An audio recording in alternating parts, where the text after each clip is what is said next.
안녕하세요. 한석준입니다. 이 시대 대가들의 순도 높은 지식을 전하는 지식인 초대석. 오늘은 무역학자이자 화폐의 미래에 대해서 연구하시는 전세종대학교 홍익희 교수님 모셨습니다. 어서 오십시오. 예, 안녕하세요.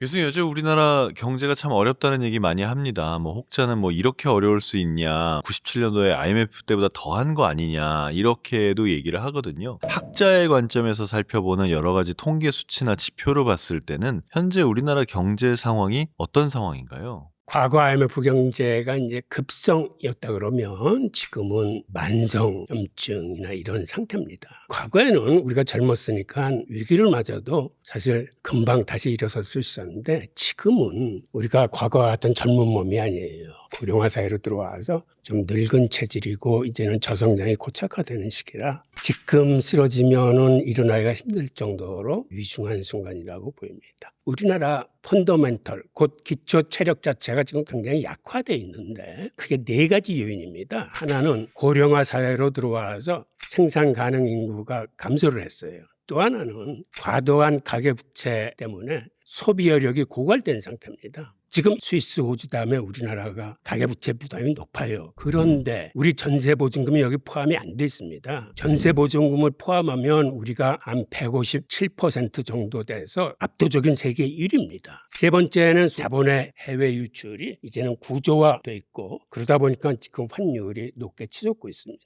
네 번째는 소득 불평등 심화, 즉 부의 편중으로 인해서 내수 부진이 고착화되어 있고 성장 동력이 좀 약화되어 있습니다.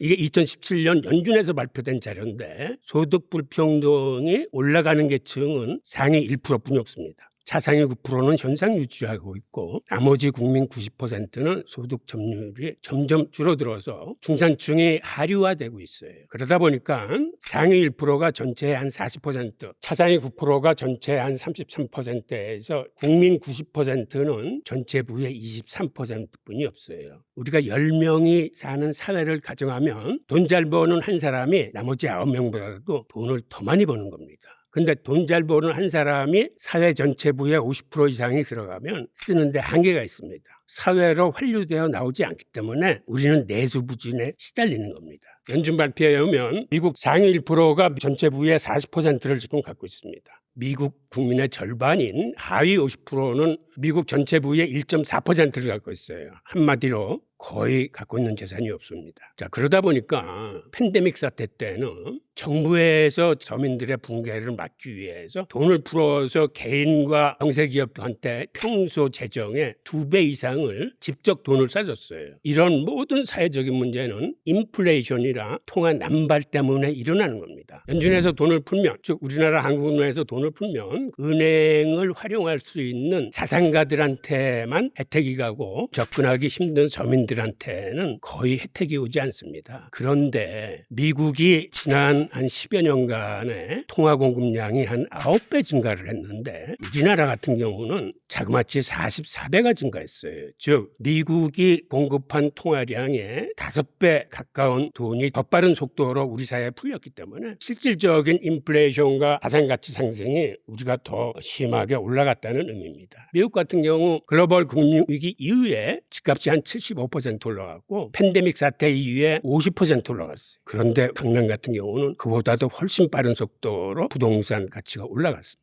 미국은 2022년 이후에 긴축을 한 3년 하면서 시중의 통화량을 줄였어요. 근데 우리나라 같은 경우는 통화량을 계속 늘려왔습니다. 이게 바로 우리가 왜 지금 환율이 그렇게 치솟고 환율에 대한 공포를 느끼게 됐는지를 단적으로 얘기해주는 통계 자료입니다. 그러면 이렇게 우리나라의 통화량이 미국의 통화량이 늘어나는 것보다 훨씬 빠른 속도로 훨씬 많이 늘었다면 지금의 환율이 당연한 거군요. 그러면 환율의 가장 주범은 방만한 통화 정책이에요. 그렇게 돈을 풀고서 환율이 안정되기를 바라는 게 오히려 이상한 거죠. 그러면 그렇게 통화를 푼 이유는 우리나라의 내수 경제가 안 살아나기 때문이었습니까? 결국은 그런 거죠. 한국은행 입장에서는 경기 부양을 하기 위해서 유동성을 늘린 겁니다. 또 하나의 중요한 이유는 부동산 경기가 붕괴되는 걸 막기 위해서 인위적으로 유동성을 푼 그런 요소가 있습니다.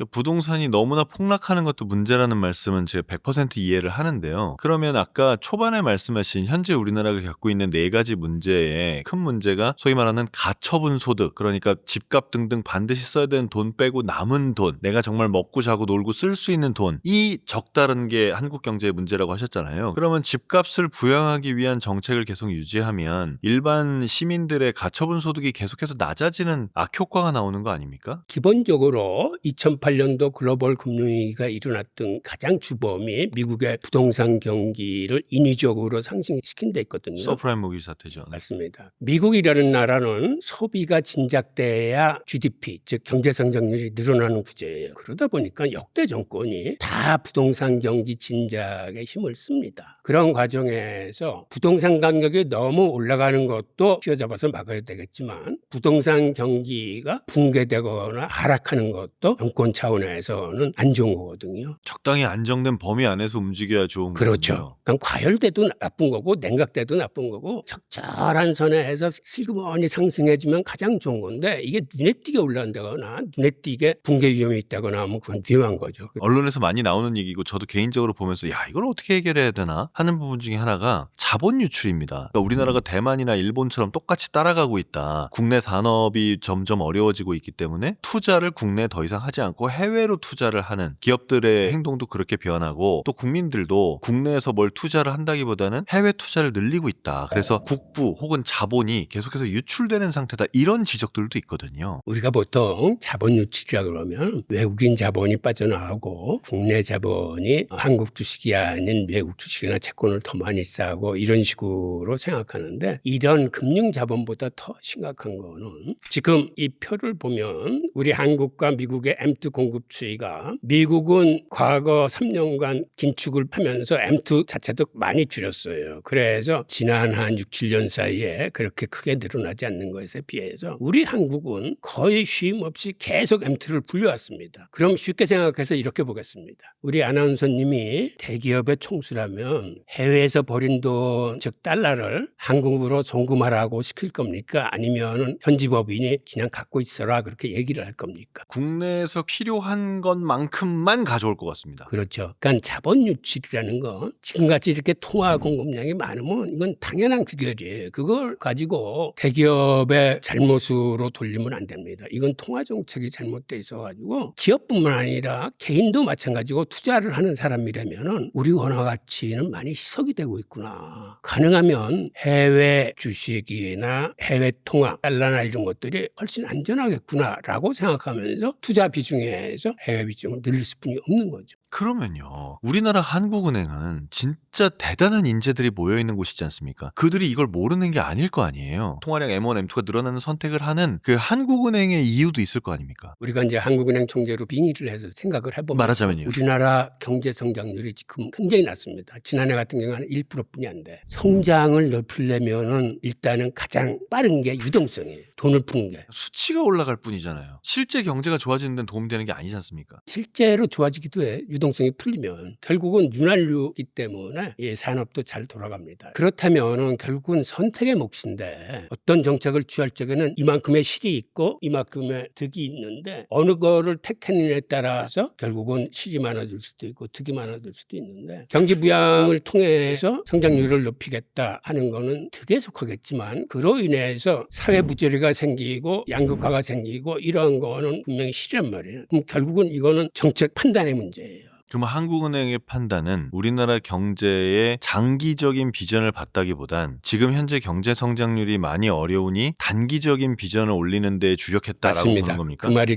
아주 정확한 말이에요. 제가 그러면 더 잔인하고 못되게 표현하자면 미래를 팔아서 현재를 산 겁니까? 맞습니다. 그게 아주 정확한 표현이에요. 그 위기에는 항상 전조증상이 있다는 얘기도 하지 않습니까? 사실 우리나라의 여러 가지 경제 지표들 자체가 되게 안 좋아졌다는 얘기 하거든요. 뭐 환율도 마찬가지지만 그것뿐만 해도 뭐 국채 금리나 외환 보유고나 CDS나 지표들 얘기도 많이 하지 않습니까? 실제로 이런 지표들이 지난 몇 년간 우리한테 어떤 사인을 주고 있었나요? 가장 중요한 게 두 가지입니다. 금리하고 환율이에요. 시장 금리가 가파르게 올라가고 있어요. 이거는 모든 거시 경제 흐름을 한마디로 압축한 겁니다. 기장금리가 이렇게 빠른 시일 내에 올라간다는 건 뭔가 미래에 대한 불안을 느끼면서 불확실성이 증대된다는 그런 의미예요. 또 하나가 이제 환율입니다. 우리 환율이 지난해 하반기서부터 계속 치솟고 있습니다. 지금 사실은 1,500을 넘어야 되는데 우리 한국은행이 외환보유고에서 달러를 꺼내서 많이 막았어요.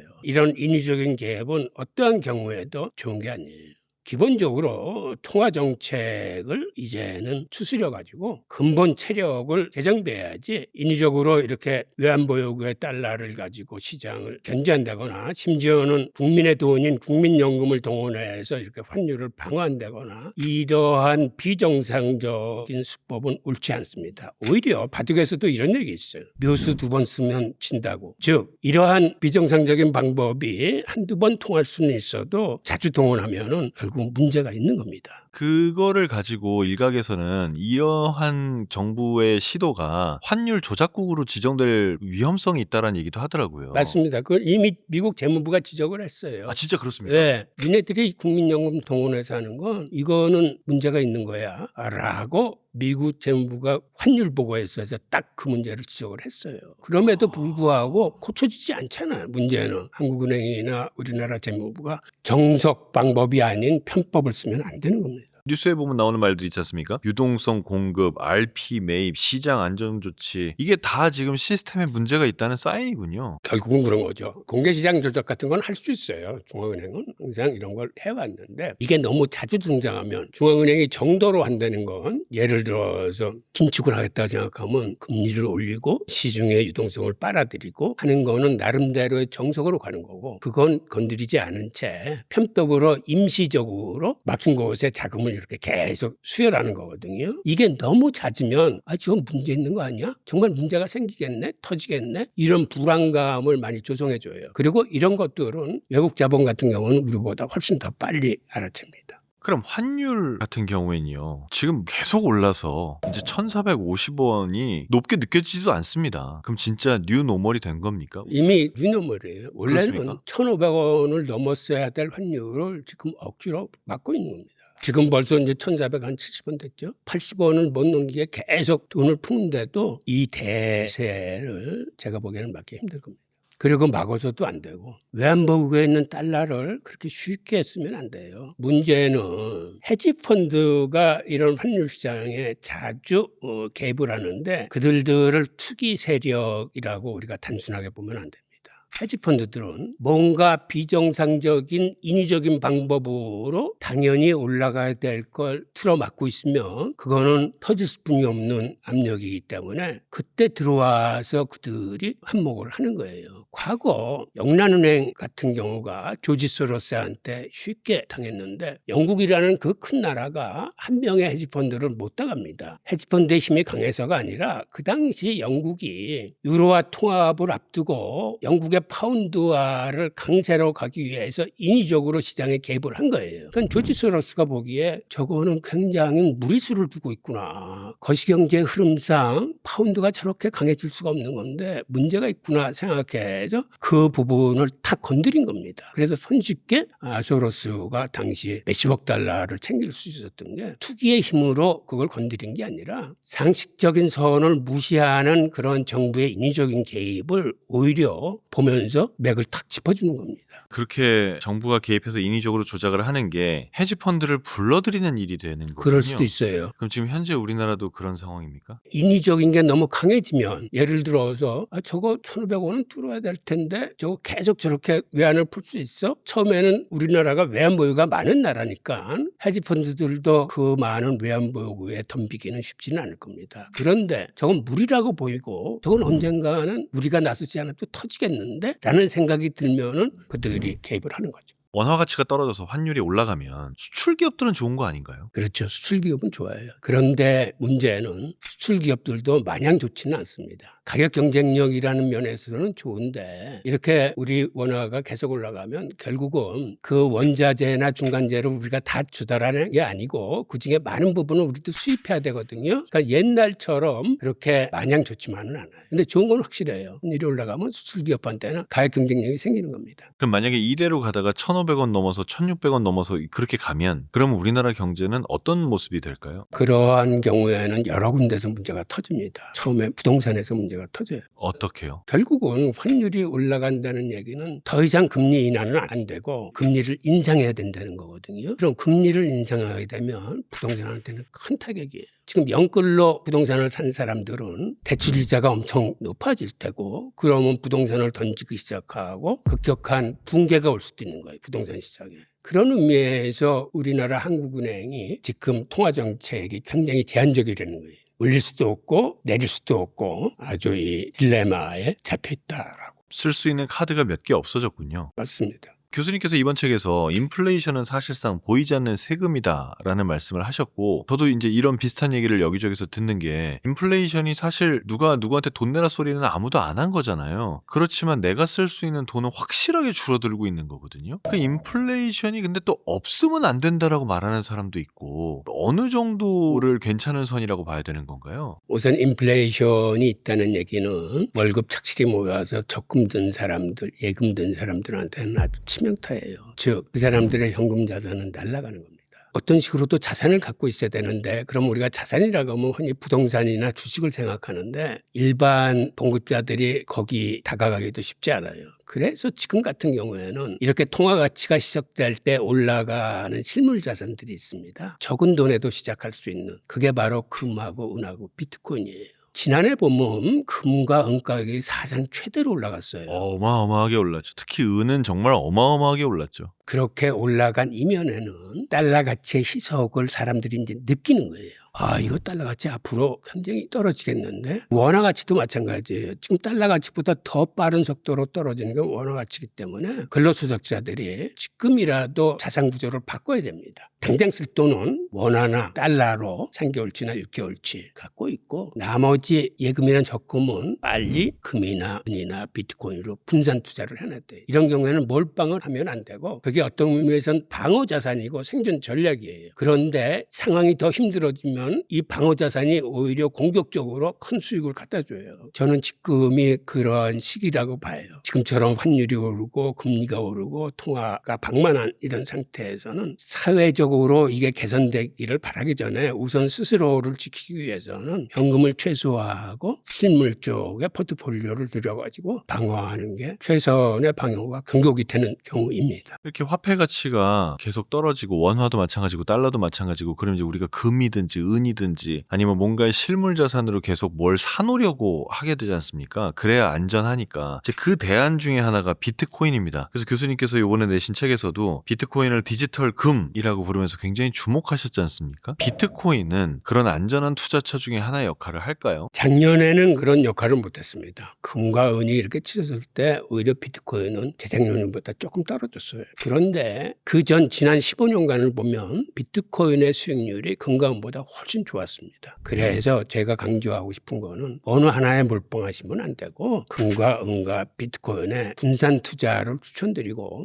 이렇게 금이 오를 쪽에 은 가격은 금보다 훨씬 빨리 오르는 속성을 갖고 있어요. 이게 왜 그러냐면 은은 산업용 수요가 거의 한 70%의 비중이고 중요한 거는 지금 시중의 은 재고가 거의 바닥났어요. 왜 그러냐면 지난 5년간 수요가 공급을 훨씬 앞서서 한 10억 온수 정도 공급이 됐는데 수요는 한 12억 온수 정도 쓰면서 시중에 있는 재고를 갖다가 쓰느라고 런던 현물 시장이나 중국 현물 시장의 재고가 6개월 사이에 반으로 줄어들었는데 지금 10년 내 최저 수준이고 그러다 보니까 이런 분위기를 감지한 투자자들에 의해서 뉴욕 코맥스 시장의 은값은 지금 한 91달러인가 그래요. 그 말씀은 현물이 선물보다 비싸니까 선물 가격도 같이 오르겠다는 뜻이네요. 결국 그런 거죠. 현물은 재고가 부족하니까 현물에 프리미엄이 붙는 거거든요. 더 오르겠군요. 예, 지금 은이 많이 쓰이는 데가 태양광 패널하고 전기차 자동차하고 AI 데이터 센터하고 고급 반도체예요. 요새 얘기 나오는 거 다 하네요. 이게 왜 그러냐면 은은 지구상의 금속 중에서 가장 전기 전도성과 열 전도성이 좋습니다. 일반적인 데는 구리를 쓰면 돼. 구리 전선이라. 그런데 고급 제품, 첨단 제품에는 하나라도 더 빨리 더 많이 효율을 높이기 위해서는 은을 써야 되는 거예요. 그러다 보니까 은이 이렇게 많이 수요가 되면서 시중에 은 재고가 없어지고 특히 금은 써도 회수하는 비중이 높아. 근데 은은 아직까지 경제성이 거기에 미치지 못해요. 그래서 회수하는 비중이 전체 공급량의 한 17%뿐이 안 돼요. 그러니까 한마디로 은은 사라지는 금속이에요. 산업용으로 쓰면 그걸 회수를 하지 않고 없어져요. 이거는. 버린다는 얘기죠. 그렇죠. 금은 계속해서 축적되는 거고 은은 채굴 해서 공급을 해도 이게 산업용으로 사라지기 때문에 그래서 재고가 없는 게 은이에요. 그러니까 이 특성을 잘 활용하셔가지고 여러분들이 은 투자에 참고하시기 바랍니다. 그렇다면 교수님께서 지금 말씀하신 대로 은이 공급량이 10억 온스였는데 소비량이 12억 온스였다. 그럼 앞으로 안정되려면 공급량이 늘든가 소비량이 줄든가 해야 되지 않습니까? 둘 중에 하나라도 가능성이 있나요? 정확한 지적이신데 은은 특성상 공급량이 늘지 않아요. 왜 그러냐면 은은 은광에서 은광석을 채취해서 나오는 비중은 한 4분의 1뿐이 안 돼요. 그러면 4분의 3은 어디서 나오느냐? 아연을 재련할 적에 아연에서 딸려 나오는 게 한 32% 정도 돼. 은 전체 생산량 중에.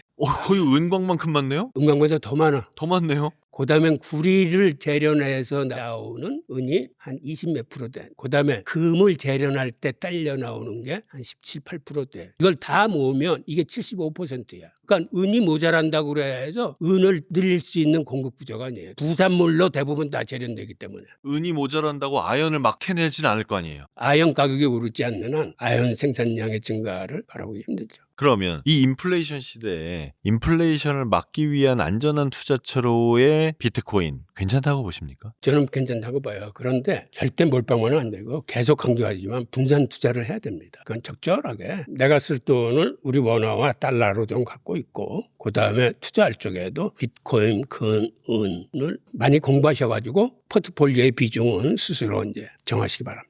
이게 단순히 돈을 벌고 경제를 읽고에 대한 얘기를 교수님과 오늘 한 게 아니라 이 혼란한 시대에 어떻게 해야 살아남을 수 있는가에 대한 얘기를 했다는 느낌이 듭니다. 어떻게 할까요? 결국은 생존 전략이에요. 지금은 내가 어디에 어떤 걸 갖고 와야 수익이 나지가 아니고 어떠한 상황에서도 내가 살아남아야 되는 생존 전략을 구상하면서 그건 곧 분산 투자입니다. 어느 하나에 지금 은이 그렇게 많이 오른다고 은에다 100% 몰빵하면 안 되고 적절하게 실물 위주로 분산 투자하는 것을 강력히 권합니다. 미국 국가 부채가 38조 달러고 우리 돈으로 치면 5경원이라고 하더라고요. 미국은 이렇게 부채가 많아도 되는 겁니까? 미국은 일단 기축통화국이기 때문에 감당할 수는 있어요. 그런데 문제는 이렇게 부채가 많아지면 미국에 대한 신뢰도는 하락합니다. 신뢰도가 떨어진과 동시에 달러에도 직결돼서 달러의 신뢰도가 떨어지는 겁니다. 유동성을 늘리는 거는 연준이 찍어내는 달러도 있지만 재무부가 찍어내는 달러 표시 자산인 국채도 있어요. 그런데 국채의 양이 연준이 찍어내는 달러의 양보다 훨씬 많습니다. 지금 전 세계에 퍼져 있는 달러의 총합은 한 6조 5천억 달러뿐이 안 돼요. 반면에 달러 표시 자산인 미국 국채는 38조 5천억 달러 정도 돼요. 그럼 훨씬 이쪽이 유동성이 큰 거예요.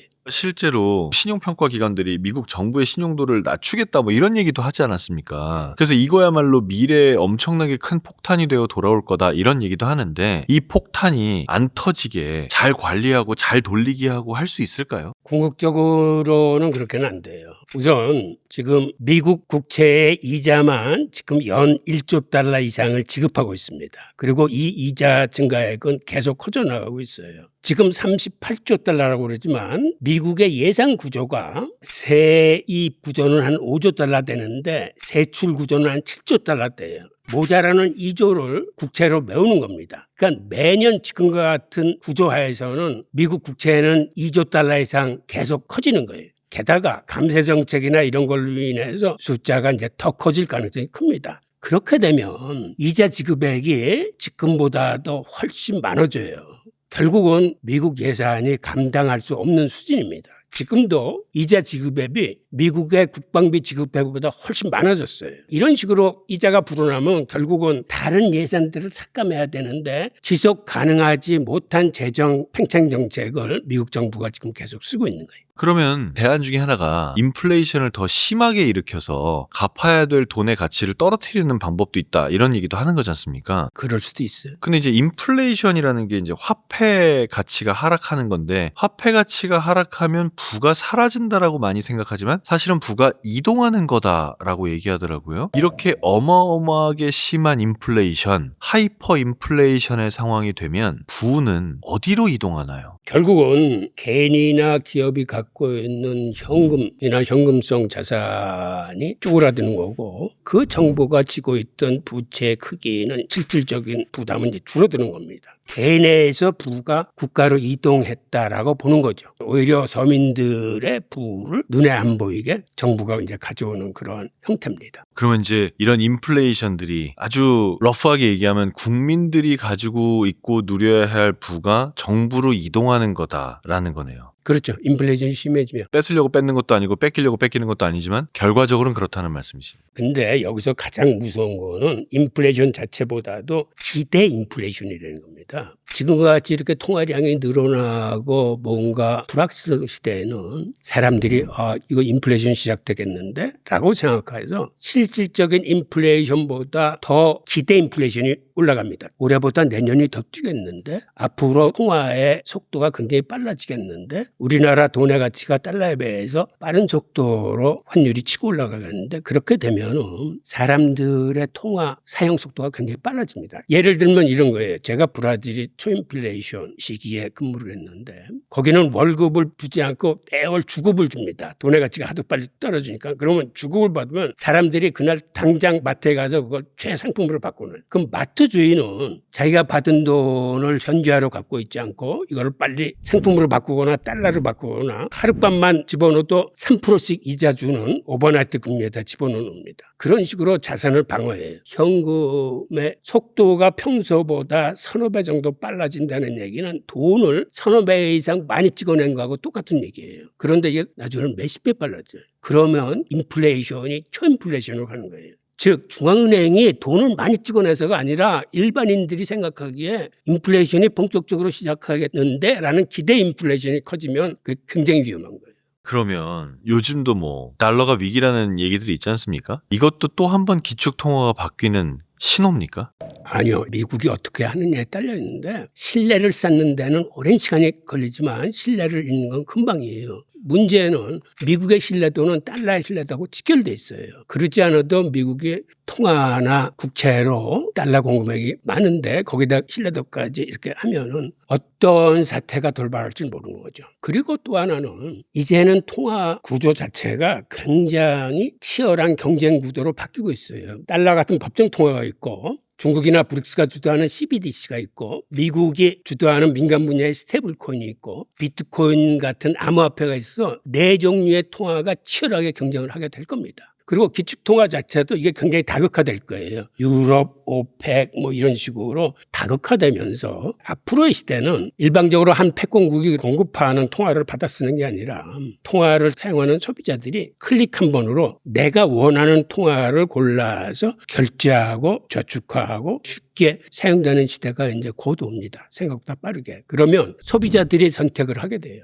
그 선택을 받은 통화가 세계화폐가 될 겁니다. 그럼 이제 기축통화가 달라질 수 있다는 뜻이잖아요. 그렇죠. 사실 달러가 통화로서의 힘이 약해졌는데도 기축통화의 지위를 유지하는 것 중에 하나가 국제 결제가 달러로만 되지 않습니까? 여기에 이제 반기를 들고 있는 게 중국이나 러시아나 탈달러를 선언하고 노력하고 있지 않습니까? 이게 가능할지가 궁금하고요. 그거는 이미 가능한 단계로 들어와서 많은 이제 균열이 일어나고 있는데 기본적으로 2011년에 미국이 이란을 스위프트 시스템에서 차단했습니다. 그래서 이란 경제가 아주 엉망이 됐는데 문제는 그걸 보고 놀란 게 중국, 러시아, 인도에 그래서 세 나라가 각자 자기 통화로 국제결제 시스템을 만들었어요. 그래서 중국은 칩스라는 위안화 국제결제 시스템을 2015년에 만들고 지금은 그걸 가지고 무역거래와 자본거래를 하고 있어요. 그래서 예전에는 달러 사용 빈도가 비중이 높았는데 지금은 2024년에 완전히 역전이 돼서 위안화 거래 비중이 달러 비중보다 높아요. 아, 그렇습니까? 네. 그 다음에 브릭스 회원국 간에는 달러를 쓰지 말고 회원국 통화로만 무역을 하자라는 합의를 이뤄냈어요. 그래서 그들이 무역을 할 적에는 대부분 위안화를 씁니다. 그런데 시중에 위안화가 없어. 왜 그러냐면 미국은 무역 적자를 통해서 자연스럽게 달러가 해외로 나가는 시스템인데 중국은 날이 갈수록 무역자가 커지기 때문에 바깥에 나와 있는 위안화가 중국 본토로 쏠려 들어가요. 그러다 보니까 2024년 러시아 카잔 브릭스 정상회의에서 러시아가 뭐를 제안했냐면 야 우리 무역 통화 하나 만들자. 그래서 각국은 자기 나라 통화를 쓸 때 무역할 때만은 이 통화로 쓰자라고 해서 만든 게 브릭스 유닛이라는 큰 기반 통화예요. 브릭스 유닛. 네, 금을 40%, 그다음에 브릭스 플러스 국가들의 통화 바스켓을 60%에서 일종의 실물화폐를 만드는 건데 그 당시에는 인도가 반대해서 지금 그렇게 본격적으로 추진되고는 있지는 않습니다만은 관세 정쟁을 통해서 미국하고 인도하고 또 틈이 갈라졌기 때문에 앞으로는 좀 더 봐야 되고 이런 식으로 달러의 사용량이 줄어들었을 뿐만 아니라 또 하나의 중요한 요소는 페트로 달러 체제가 지금 균열을 맞고 있습니다. 한마디로 예전같이 100%를 다 석유로 사는 게 아니라 이미 20% 이상은 산유국들이 위안화를 받고 팔고 있어요. 그리고 사우디가 50년 만기 협정을 연장시키지 않고 거부를 했어요. 그리고 사우디는 지금 브릭스에 가입을 했어요. 이런 현상들이 달러의 힘을 지금 많이 약화시키고 있습니다. 이제 과거에 일본이 경제적으로 굉장히 강하던 시절에 플라자 합의를 통해서 이제 달러가 일본을 찍어 누른 거 아닙니까? 그때 이제 주요 무기로 썼던 게 금리와 환율인데 이 두 가지를 이번에도 활용해서 뭐 위안화가 됐건 브릭스가 됐건 찍어 누릴 가능성이 있나요? 만약에 있다면 가능할까요? 이제는 쉽지 않아요. 우선 상대 체급들이 달라졌습니다. 그 당시에는 미국이 압도적인 지위가 있어서 한마디로 윽박지르면 그쪽 나라가 말을 들었는데 지금은 대상이 바뀌었어요. 한마디로 요새 관세 정쟁 한다고 해도 미국이 중국한테는 함부로 못하잖아요.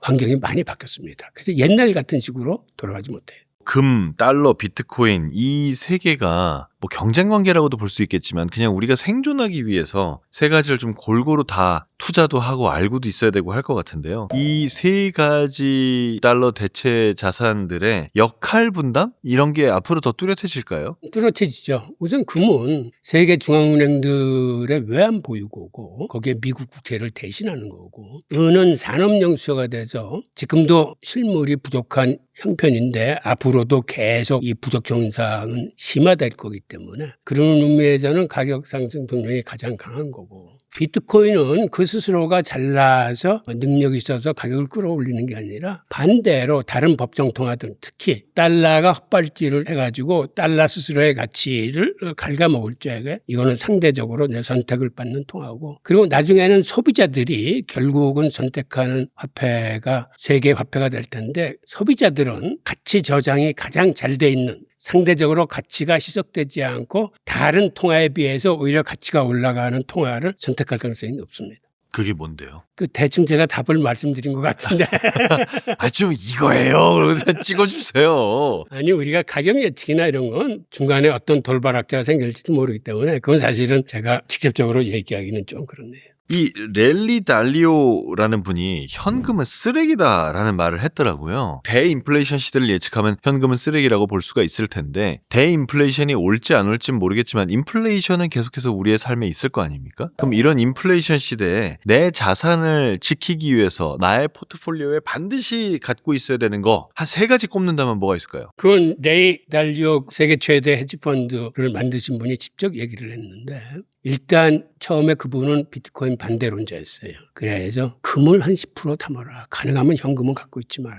그 다음에는 비트코인을 담으라는 얘기를 시작을 했습니다. 받아들였죠. 의견을 바꿨죠. 예. 그리고 아마 최근에 말씀을 하신다면 지금은 은을 좀 더 담아라 라고 말씀하실 것 같네요.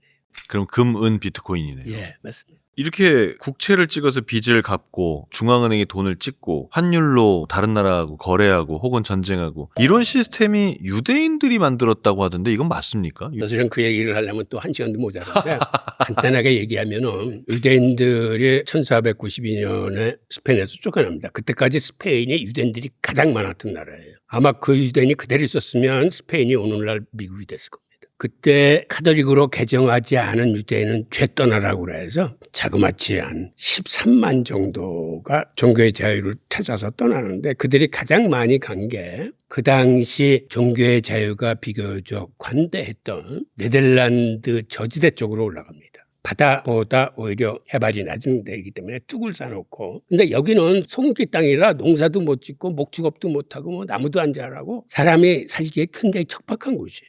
당시 네덜란드 앞바다에 청어가 많이 잡혔어요. 그럼 청어를 잡아다가 북부의 한자상한테 암염을 받아가지고 그거를 소금에 절입니다. 냉장고가 없던 시절이기 때문에 절임 청어가 엄청나게 팔려나갔어요. 당시 4분의 1이 금식일인데 금식일 날 고기는 못 먹어도 생선은 먹을 수 있었어요. 가톨릭 교리 자체가. 그러다 보니까 엄청나게 팔려나가면서 이 소금 상권을 유대인들이 장악을 하게 됩니다. 자기들이 살았던 스페인에는 해변가에 천일염이 있었어요. 이게 훨씬 가격도 싸고 품질도 좋아. 그래서 스페인 소금을 사다가 한자상에 있는 소금 상권을 물리치고 상권을 장악하면서 자연스럽게 그때는 청어보다는 소금이 훨씬 비쌌어요. 그러다 보니까 청어 산업이 유대인 수중으로 들어와요. 그리고 이게 불티나게 팔리면서 공급이 수요를 못 찾아가니까 고기잡이 배를 만들어주기 시작하는데 유대인들이 조선소를 차려서 그 근처에는 나무가 없으니까 스칸디나비아에 가서 고기잡이 배 목재를 사옵니다. 그래서 사오면서 보니까 스칸디나비아는 통행사를 받는데 상품의 물량에 따라서 받는 게 아니라 일일이 검사하기 귀찮으니까 그 배의 갑판의 면적을 보고 일괄적으로 통행사를 매겼어요. 사이즈로만. 그러니까 유대인들이 보기에 갑판을 줄여야 되겠다라고 해서 좀 기형적인 배를 만듭니다. 선복은 크고 갑판에는 대포 같은 거 다 떼내고 아주 홀쭉한 갑판을 만들어서 창고는 큰데 갑판은 네, 좁게. 그래서 통행세를 낮춰요. 네. 두 번째는 네덜란드 앞바다가 우리 서해갯벌처럼 갯벌이야. 그래서 밑이 뾰족한 첨저선을 세워놓으면 밀물 썰물 때 이게 쓰러져. 그래서 거기는 평저선을 만드는데 이 평저선의 장점이 건조 비용이 굉장히 싸요. 왜 그러냐면 밑바닥이 뾰족한 유선형은 먼저 도크 같은 블록을 만들고 그 안에 들어가서 배를 만들어야 되는데 밑바닥이 평평하면 그냥 땅에서 만들면서 얼마든지 크게 만들 수 있는 거예요. 그래서 건조 비용이 다른 나라에 비해서 훨씬 싸. 게다가 그때 복합 도르래를 유대인들이 개발해서 돛에 달아서 과거 같으면 10명이 돛 관리를 해야 되는데 그 복합 도르래를 단 배는 3명이 돛 관리를 다 할 수 있어요. 그러다 보니까 네덜란드 화물선의 운임이 다른 나라에 비해서 3분의 1 정도로 저렴한 거예요. 그래서 순식간에 유럽 화물이 최암스테르담에 모입니다. 암스테르담이 중개무역의 중심지가 돼요. 이렇게 중개무역의 중심지가 되면 무역이 발전하면서 무역을 지원하는 보험업이나 금융업이 발전해요.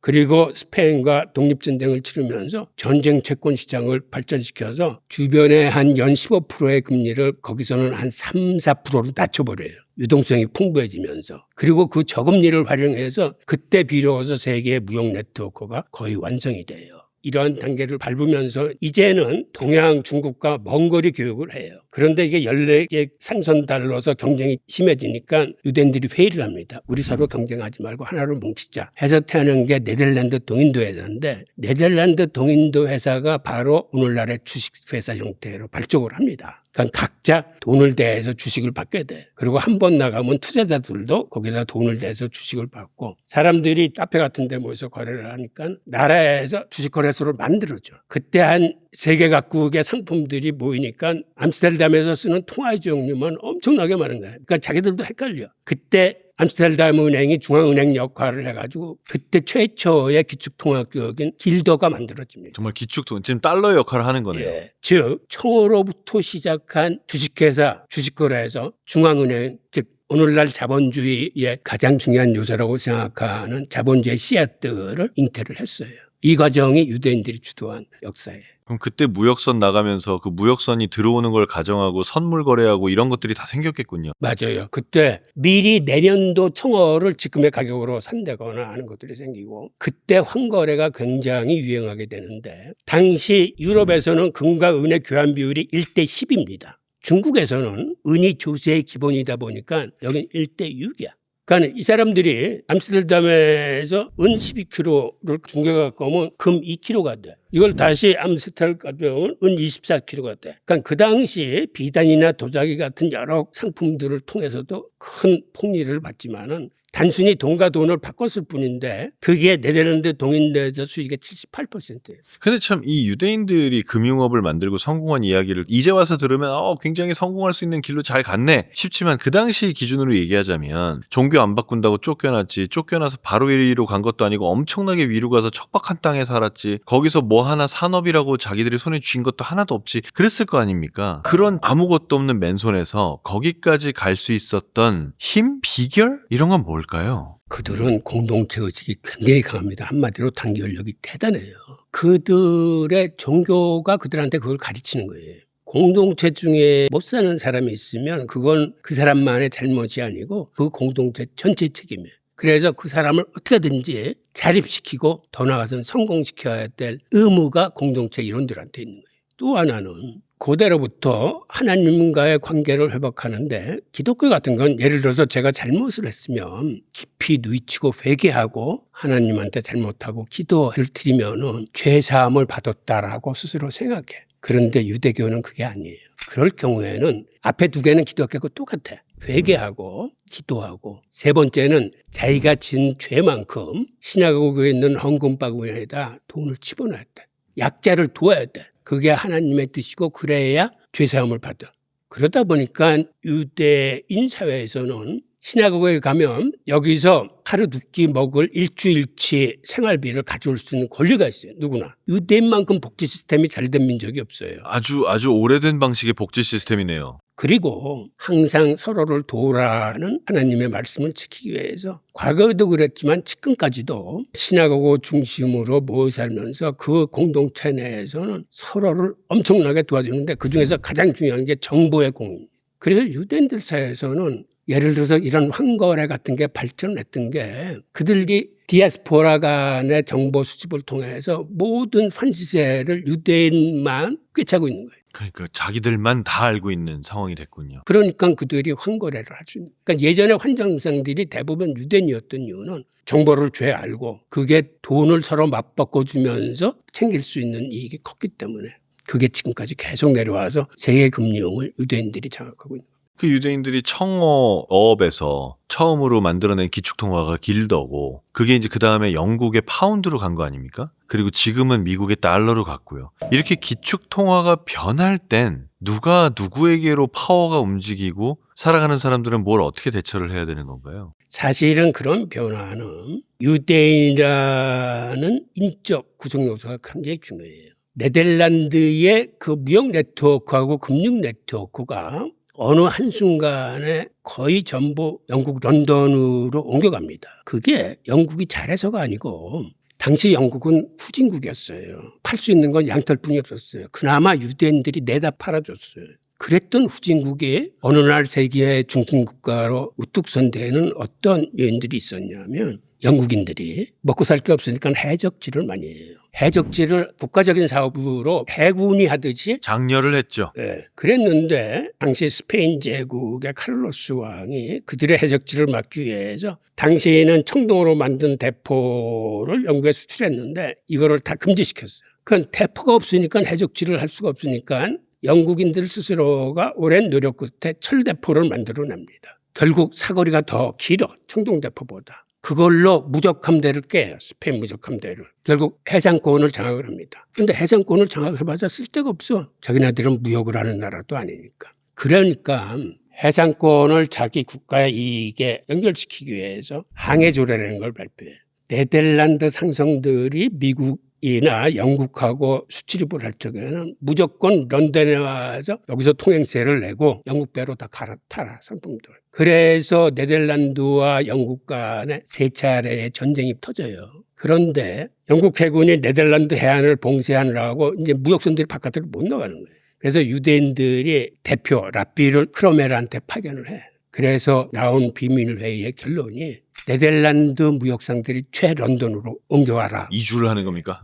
그래서 그때 네덜란드의 무역상들이 최런던으로 이주해. 그리고 런던에 면세 지역을 만들어줘요. 크로멜이. 여기 와서 세금 내지 말고 니네들이 한번 무역해봐. 그리고 두 번째는 빌레름 3세하고 그 부인이 있었는데 영국에서 의회와 왕 간의 내전이 시작돼요.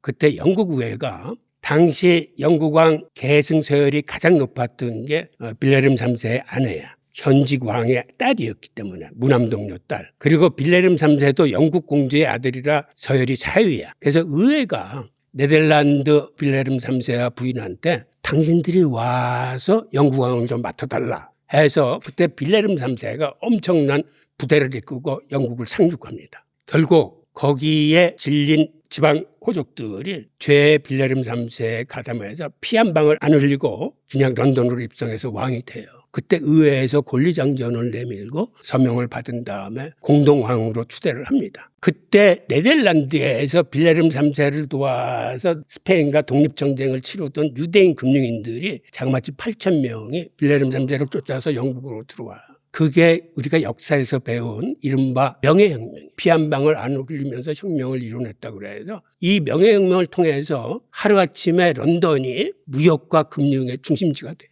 경제에 대해서 예측하는 게 점점 더 어려워진 이런 시대, 그리고 인플레이션이 너무너무 무서워진 이런 시대에 유대인처럼 살아남고 또 본인들의 부를 지키고 오히려 늘리고 하기 위해서 꼭 기억해야 될 말이 있다면요. 한 자산에 몰빵하지 말라. 이게 유대인들의 철학입니다. 그들은 어느 한 통화에 몰입하지 않았고 어느 한 나라에 몰입하지 않았습니다. 그리고 어느 한 상품, 어느 한 시스템에 몰입하지 않고 항상 가능성을 열어두고 그들이 생존하기 위해서는 항상 선택지를 갖고 있었어요. 마찬가지로 상황이 어렵다고 생각하실수록 어느 한 자산에 몰빵하지 말고 분산 투자하는 걸 추천드립니다.